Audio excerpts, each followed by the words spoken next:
പ്രകാശം. പ്രകാശത്തെക്കുറിച്ചുള്ള പഠനമാണ് ഒപ്റ്റിക്സ്. പ്രകാശത്തിന്റെ വേഗത 3 × 10 m/s.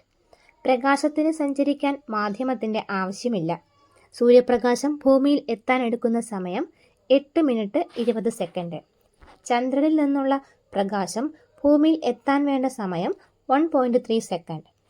പ്രകാശത്തേക്കാൾ വേഗത്തിൽ സഞ്ചരിക്കുന്നതാണ് ടാക്യോണുകൾ. ടാക്യോണുകൾ കണ്ടെത്തിയത് ECG സുദർശൻ. വൈദ്യുത കാന്തിക വികിരണങ്ങളുടെ സമൂഹമാണ് വൈദ്യുത കാന്തിക സ്പെക്ട്രം. ദൃശ്യപ്രകാശത്തിന്റെ തരംഗ ദൈർഘ്യം 400-700 നാനോമീറ്റർ. സൂക്ഷ്മ കണികകളുടെ വലിപ്പം അളക്കുവാൻ ഉപയോഗിക്കുന്നതാണ് നാനോമീറ്റർ. പ്രകാശത്തിന് ഏറ്റവും വേഗത കുറഞ്ഞ മാധ്യമമാണ് വജ്രം. സൂക്ഷ്മ കണികകളുടെ വലിപ്പം അളക്കുവാൻ ഉപയോഗിക്കുന്നതാണ് നാനോമീറ്റർ. പ്രകാശ സാന്ദ്രത ഏറ്റവും കൂടുതലുള്ള പദാർത്ഥം വജ്രം. പ്രകാശത്തിന് ഏറ്റവും വേഗതയുള്ളത് ശൂന്യതയിലാണ്. പ്രകാശ സാന്ദ്രത ഏറ്റവും കുറവ് ശൂന്യതയിലാണ്. വൈദ്യുത കാന്തിക തരംഗ സിദ്ധാന്തം കണ്ടുപിടിച്ചത് മാക്സ്വെൽ. ആദ്യമായി പ്രകാശത്തിന്റെ വേഗത കണക്കാക്കിയത് റോമർ. പ്രകാശത്തിന്റെ വേഗത കൃത്യമായി കണക്കാക്കിയത് ആൽബർട്ട് എ മെക്കൻസൺ. കണികാ സിദ്ധാന്തം കണ്ടുപിടിച്ചത് ഐസക് ന്യൂട്ടൻ. ക്വാണ്ടം സിദ്ധാന്തം കണ്ടുപിടിച്ചത് മാക്സ് പ്ലാങ്ക്. പ്രാഥമിക വർണ്ണങ്ങൾ 3 കണ്ടെത്തിയത് തോമസ് യങ്. പ്രകാശം വൈദ്യുത കാന്തിക തരംഗങ്ങളാണെന്ന് തെളിയിച്ചത് ഹെൻറിച്ച് ഹെർട്സ്.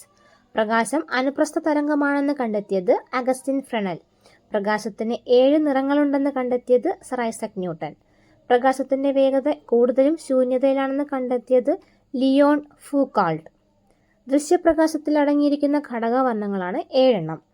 കണ്ണിന് ഏറ്റവും സുഖകരമായ നിറമാണ് മഞ്ഞ.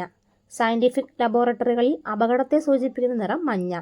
തരംഗദൈർഘ്യം കുറവും ആവൃത്തി കൂടുതലുമായ ഘടകവർണ്ണമാണ് വയലറ്റ്. തരംഗദൈർഘ്യം കൂടുതലും ആവൃത്തി കുറഞ്ഞതുമായ ഘടകവർണ്ണം ചുവപ്പ്. എല്ലാ നിറങ്ങളെയും പ്രതിഫലിപ്പിക്കുന്ന നിറമാണ് വെള്ള.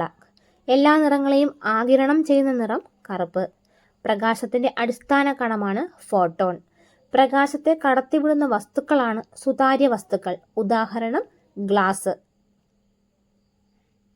പ്രകാശത്തെ കടത്തിവിടാത്ത വസ്തുക്കളാണ് അതാര്യ വസ്തുക്കൾ. ഉദാഹരണമായി കല്ല്, തടി. ഒരു വസ്തുവിന്റെ ദൃശ്യാനുഭവം കണ്ണിൽ തങ്ങി നിൽക്കുന്ന പ്രതിഭാസമാണ് പെർസിസ്റ്റൻസ് ഓഫ് വിഷൻ അഥവാ വീക്ഷണ സ്ഥിരത. മനുഷ്യന്റെ വീക്ഷണ സ്ഥിരത 1/16 സെക്കൻഡ്സ് ആണ്.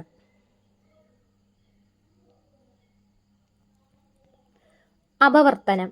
ഒരു മാധ്യമത്തിൽ നിന്നും മറ്റൊരു മാധ്യമത്തിലേക്ക് പ്രകാശം സഞ്ചരിക്കുമ്പോൾ സഞ്ചാരപാതയ്ക്കുണ്ടാകുന്ന വ്യതിയാനമാണ് അപവർത്തനം. ഉദാഹരണമായി നക്ഷത്രങ്ങളുടെ തിളക്കം, ജലത്തിൽ താഴ്ത്തി വെച്ചിരിക്കുന്ന കമ്പ് വളഞ്ഞതായി തോന്നുന്നത്, മരുഭൂമിയിലെ മരീചിക. ഡിഫ്രാക്ഷൻ. അതാര്യ വസ്തുക്കളുടെ വക്കുകളിൽ തട്ടി പ്രകാശം വളയുകയോ വ്യാപിക്കുകയോ ചെയ്യുന്ന പ്രതിഭാസം. ഉദാഹരണമായി സൂര്യന് ചുറ്റുമുള്ള വലയം, സിഡിയിൽ കാണുന്ന മഴവിൽ നിറങ്ങൾ, നിഴലുകൾ ക്രമരഹിതമായി കാണപ്പെടുന്നത്. പ്രതിഫലനം. മിനുസമുള്ള പ്രതലത്തിൽ തട്ടി പ്രകാശം തിരിച്ചുവരുന്ന പ്രതിഭാസമാണ് പ്രതിഫലനം. ഇന്റർഫെറൻസ്. ഒന്നിലേറെ പ്രകാശ തരംഗങ്ങൾ സ്ഥലത്തെത്തുമ്പോൾ അവയുടെ ഫലങ്ങൾ കൂടിച്ചേരുമ്പോഴുണ്ടാകുന്ന പ്രതിഭാസമാണ് ഹോളോഗ്രാഫിയിൽ ഉപയോഗിക്കുന്ന പ്രതിഭാസമാണ്. ഉദാഹരണം സോപ്പ് കുമിളയിലും വെള്ളത്തിലുള്ള എണ്ണപ്പാളിയിലും കാണുന്ന വർണ്ണങ്ങൾ. പ്രകീർണനം.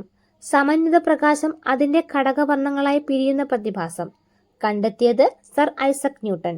മഴവില്ലിന് കാരണമാകുന്ന പ്രധാന പ്രതിഭാസവും. വിസരണം. പ്രകാശം അന്തരീക്ഷവായുവിലെ പൊടിപടലത്തിൽ തട്ടിയുണ്ടാകുന്ന ഭാഗികമായ പ്രതിഫലനം. ആകാശവും ജലവും നീലനിറത്തിൽ കാണപ്പെടുന്നതിന് കാരണം വിസരണമാണ്. മഴവില്ല്. മഴവില്ലിന് കാരണമാകുന്ന പ്രതിഭാസങ്ങളാണ് പ്രകീർണനം, പൂർണ്ണ ആന്തരിക പ്രതിഫലനം, അപവർത്തനം.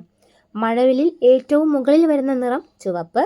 മഴവില്ലിന്റെ മധ്യഭാഗത്ത് വരുന്ന നിറം പച്ച. മഴവില്ലിൽ ഏറ്റവും താഴ്ന്ന ഭാഗത്ത് വരുന്ന നിറം വയലറ്റ്. വയലറ്റ് നിറത്തിന്റെ കോണളവ് 40.8 ഡിഗ്രിയാണ്. സൂര്യന്റെ എതിർദിശയിലാണ് മഴവില്ല് കാണപ്പെടുന്നത്. വിമാനത്തിൽ നിന്ന് നോക്കിയാൽ മഴവില്ല് കാണുന്ന ആകൃതി വൃത്താകൃതി. കടലിന്റെ നീലനിറത്തിന് വിശദീകരണം നൽകിയ ശാസ്ത്രജ്ഞനാണ് CV രാമൻ. ആകാശത്തിന്റെ നീലനിറത്തിന് വിശദീകരണം നൽകിയ ശാസ്ത്രജ്ഞൻ ലോർഡ് റെയ്ലി. പൂർണ്ണ ആന്തരിക പ്രതിഫലനം. വജ്രത്തിന്റെ തിളക്കത്തിന് കാരണം. ഒപ്റ്റിക്കൽ ഫൈബർ കേബിളുകളിൽ ഉപയോഗിക്കുന്ന പ്രകാശ പ്രതിഭാസം. ഒപ്റ്റിക്കൽ ഫിംഗർ പ്രിന്റ് സംവിധാനത്തിൽ ഉപയോഗിക്കുന്ന പ്രകാശ പ്രതിഭാസമാണ് പൂർണ്ണ ആന്തരിക പ്രതിഫലനം. ഫൈബർ ഒപ്റ്റിക്സിന്റെ പിതാവ് നരേന്ദ്ര സിംഗ് കപാനി.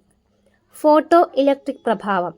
പ്രകാശരശ്മികൾ പതിക്കുമ്പോൾ സോഡിയം, പൊട്ടാസ്യം തുടങ്ങിയ ലോഹങ്ങളുടെ ഉപരിതലത്തിൽ നിന്ന് ഇലക്ട്രോണുകൾ ഉത്സർജിക്കുന്ന പ്രതിഭാസമാണ്. ആവിഷ്കരിച്ചത് ഹെൻറിച്ച് ഹെർട്സ്. ഈ പ്രഭാവം വിശദീകരിച്ചത് ആൽബർട്ട് ഐൻസ്റ്റീൻ.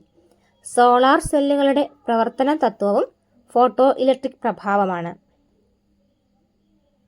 ഇൻഫ്രാറെഡ് കിരണങ്ങൾ സൂര്യപ്രകാശത്തിലെ താപകിരണങ്ങൾ എന്നറിയപ്പെടുന്നു. വിദൂര വസ്തുക്കളുടെ ഫോട്ടോ എടുക്കുന്നതിനും ഉപയോഗിക്കുന്നു. TV റിമോട്ടിൽ ഉപയോഗിക്കുന്നു. അൾട്രാവയലറ്റ് കിരണങ്ങൾ സൂര്യാഘാതം ഉണ്ടാകുവാൻ കാരണമാകുന്ന കിരണമാണിത്. Tube ലൈറ്റിലെ പ്രകാശകിരണവും ultraviolet കിരണങ്ങളാണ്.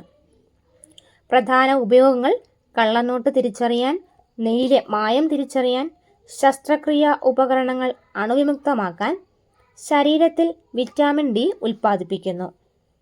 എക്സ്റേ റേഡിയേഷനും ക്യാൻസർ ചികിത്സയ്ക്കും ഉപയോഗിക്കുന്നത് ഹാർഡ് എക്സ്റേ ആണ്. ആന്തരിക അവയവങ്ങളുടെ ഫോട്ടോ എടുക്കാൻ ഉപയോഗിക്കുന്നത് സോഫ്റ്റ് എക്സ്റേ. തരംഗദൈർഘ്യം കൂടിയതും ഊർജം കുറഞ്ഞതുമായ എക്സ്റേ ആണ് സോഫ്റ്റ് എക്സ്റേ. എക്സ്റേ കടന്നു പോകാത്ത ലോഹമാണ് ലെഡ്. എക്സ്റേ കണ്ടെത്തിയ വർഷം 1895.